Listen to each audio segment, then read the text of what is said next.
What's up, YouTube? It's your boy, it's your homie, FuturisticMike, and I'm back with another PowerBook 4 Force video. Now, this is going to be the review and recap for PowerBook 4 Force, Season 1, Episode 3. This episode is titled Firestarter. If you're a fan of Power, hit the like on this video. If you're new to my channel and this is the first time you're finding me, subscribe and turn on those post notifications so when I post videos on PowerBook 4 Force, you get them.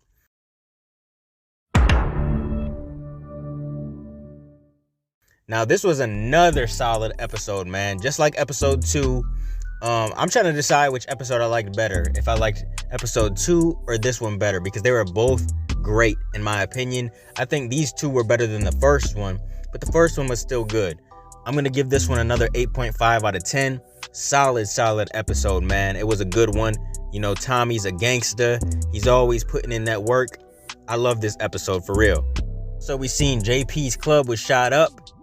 And it's a really good thing nobody was there, because somebody could have got hurt. It was a message, though, from his son. And, you know, Tommy offered cash so he could get his business back up and running. We seen a lot of stuff with Tommy and Diamond in the last episode. You know, we seen a lot of different things happening in the last one. And I'm just going to get right into the recap for episode 3. When the episode starts, we see Tommy with Liliana, and he's pretty much giving her an ultimatum. He says, look, you can work with me or I'm going to kill you. And of course, you know, she said she's on the side of money, so she's trying to work. She's trying to get the money. Vic at the police station, he's bailing Simon out of jail, you know, because Simon and the crew got wrapped up. And then we see that cop outside from the first episode, the detective. And, you know, Vic met him outside and the two discussed why the crew wasn't being protected and stuff like that, because Vic pays the cop off to protect him. And the detective claimed that this heat was out of his hands, but, you know, Vic still had to pay him. So here we have another dirty cop, of course. Now, we see Tommy and Liliana took her back to his place, you know, so they could cut the drugs. And he hasn't done it in a while, so he doesn't really know what he's doing as of right now. You know, she pretty much showed him what to do. And then she found out Ghost was killed because she asked about Ghost. She said, look, is Ghost coming down here? And Tommy said, Ghost is dead. And she said, I'm sorry for your loss. And he's like, me too. And then they pour one up for Ghost. And they decide to split everything 50-50. You know, Liliana is trying to negotiate. She's trying to make that bread. And Liliana doubled the 10 bricks that she had. She made it so that they could make way more money than they would. Tommy's talking about how he's going to take over. You know, he's making plans and stuff. He's talking about the Flynns and CBI. The Flynns thought Tommy left town because that's what Walter wanted, but CBI knows that Tommy's there. Now we see Diamond and Jannard. It's pretty much Jannard being mad about Tommy. He wants something to be done about Tommy because, you know, Tommy's new in town and he's just coming through trying to do things his way, and Jannard doesn't like it. And we see the detective, you know, he's lurking in the distance recording Diamond and stuff. So, you know, he really wants Diamond for some reason. He's working with the Flynns, but he wants Diamond. Now, Tommy visits JP, and they talk about how much his financial debt is, because apparently he's in a lot of debt, like a lot. And he was nearly $200,000 in debt, man. I think he said like $196,200 something dollars or something like that. I turned down Tommy's cash again, but, you know, Tommy insisted, and then he said, look, I'll get you the rest. I'll see what I can do. I got money moves. Now, we see Walter meet with Vic and Claudia. Basically, he just wants Claudia to have dinner with this politician. You know, she can tell something's wrong because he's coughing and he's acting not himself, and Claudia can see that. Now, we see Gloria. She went to her mom's tombstone, and Vic surprised her. I guess he bought her mom a new headstone or whatever. She was happy about it, but she's still unsure about her and Vic. You know, he confessed that he saw her with Tommy, and then he asked her to wait on him until he figures his situation out, and she says she don't know if she can wait. Now we see Tommy and Liliana meet up with Walter and Paulie Pierogi, and, you know, they're having a little meeting. Walter's not used to anyone not following his orders, so he's pretty pissed that Tommy's still in town. And, you know, Tommy is talking about how he's his own boss, and Tommy is trying to make Walter listen no matter what. You know, Tommy proposed a little deal to Walter, and Walter's listening and stuff, but he's really not trying to. You know, Tommy's talking about coke. You know, he's saying he has a whole bunch of coke on hand.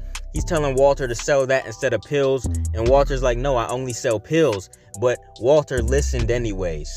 See that Vic was supposed to go with Tommy for a little exchange, and they visit this dude Colin at this art gallery, and this dude was coked out. You know, he was on the music, DJing and stuff, just dancing and stuff, and the situation looked pretty off. And Tommy, you know, he wanted to bail up out of there, and Colin, you know, he pulled a gun wanting to make the deal ASAP. He said, look, you're gonna give me my stuff. There was this other guy there too, this bodyguard.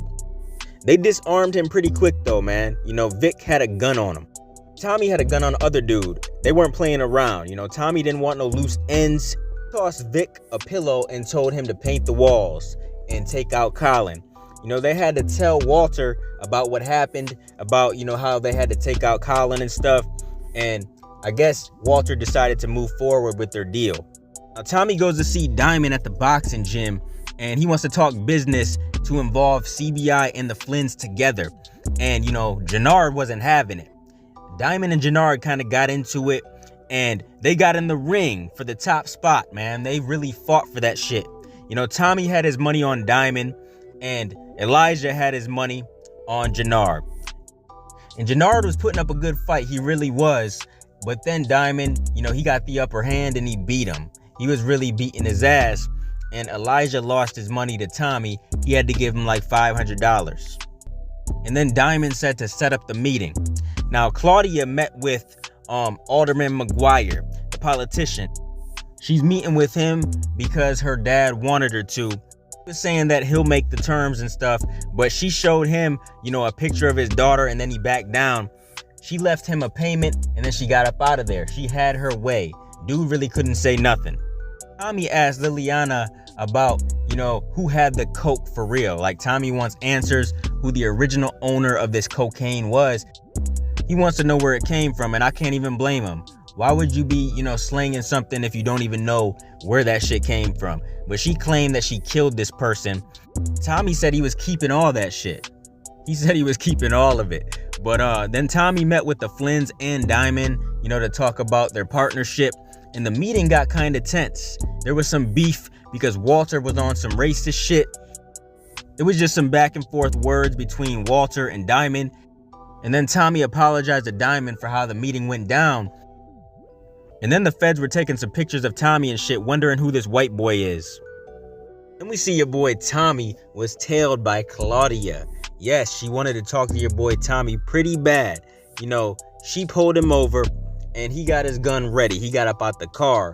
She just wanted to have a chat. And she asked him, what did he want from Chicago? You know, he replied that he wanted to be one of the top dealers in Chicago. She was talking about that new designer drug for him to move, and he was kind of curious about it.